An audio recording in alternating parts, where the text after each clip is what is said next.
Hi అండి. ఎలా ఉన్నారు? నాకు చాలా మంది మెసేజ్‌లు చేస్తున్నారండి. అక్క యూకేలో ఏ యూనివర్సిటీ బెటరు? ఏ కోర్స్ బెటరు? అని అడుగుతున్నారు. సో, పర్టిక్యులర్‌గా ఈ కోర్సే బెటరు, ఈ యూనివర్సిటీ బెటర్ అని మనం చెప్పలేము. అండ్ నేను కూడా రీసెంట్‌గా వచ్చాను కాబట్టి నాకు కూడా అంత ఐడియా లేదు. సో, నాకు తెలిసినంత వరకు అయితే యూనివర్సిటీ, కోర్సెస్ ఎవరో ఏదో చెప్పారని, ఎవరో ఏదో సజెస్ట్ చేశారని చెప్పి ఆ కోర్సెస్, ఆ యూనివర్సిటీస్ మనం సెలెక్ట్ చేసుకోకూడదు.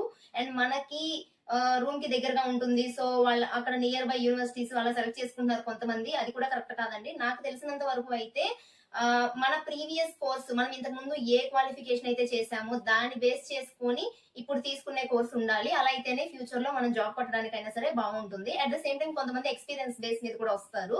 సో ఎక్స్పీరియన్స్ ఏదైతే ఉందో ఇంతకు ముందు దానికి సంబంధించిన కోర్స్ తీసుకుంటే బెటర్ అని నా సజెషన్. అలాగే కొంతమంది వచ్చేసి నేనైతే ఆర్సీఎల్ తీసుకున్నాను, రీజన్ కాలేజ్ లండన్. సో నేను అది ఎలా ఎంచుకున్నానంటే నా ప్రీవియస్ కోర్స్ బిజినెస్ కోర్స్, నా ప్రీవియస్ ఎక్స్పీరియన్స్ వచ్చేసి బిజినెస్ సంబంధించింది. సో నాకు 8 years ఎక్స్పీరియన్స్ ఉంది.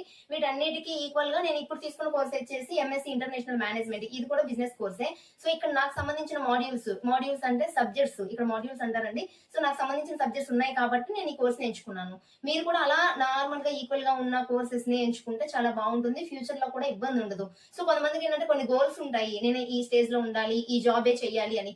అలాంటి వాళ్ళు పర్టికులర్ గా మీకు నచ్చిన కోర్స్ ని కూడా ఎంచుకోవచ్చు. నేనైతే ఆర్సీఎల్ రీజన్ కాలేజ్ లండన్ ఎంచుకున్నాను కదండి. నా కాలేజ్ ఫీజు వచ్చేసి 17,500 pounds పడుతుంది. అలా అది ఇండియన్ రూపీస్ లో వచ్చేసి 22 lakhs పడుతుందండి.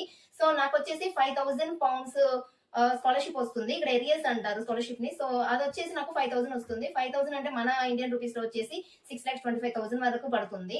అండ్ ఫైనల్ గా నా కాలేజ్ ఫీజు వచ్చేసి 12,500 రూపీస్ నేను పే చేశాను.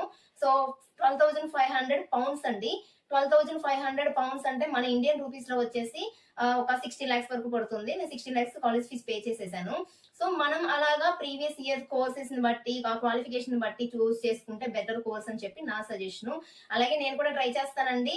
ఇక్కడ ఇప్పుడే కదండి నేను కూడా రీసెంట్ గా వచ్చింది. నేను కూడా వెతుకుతాను, మీకు కొంచెం ఏమైనా సజెస్ట్ చేయడానికి అవకాశం ఉంటుందేమో అని చెప్పేసి. బెస్ట్ గా ఏదైనా కోర్సెస్ ఉంటే మాత్రం నేను ఒకసారి సెర్చ్ చేసి మీకు ఇన్ఫర్మేషన్ అనేది ఇస్తాను.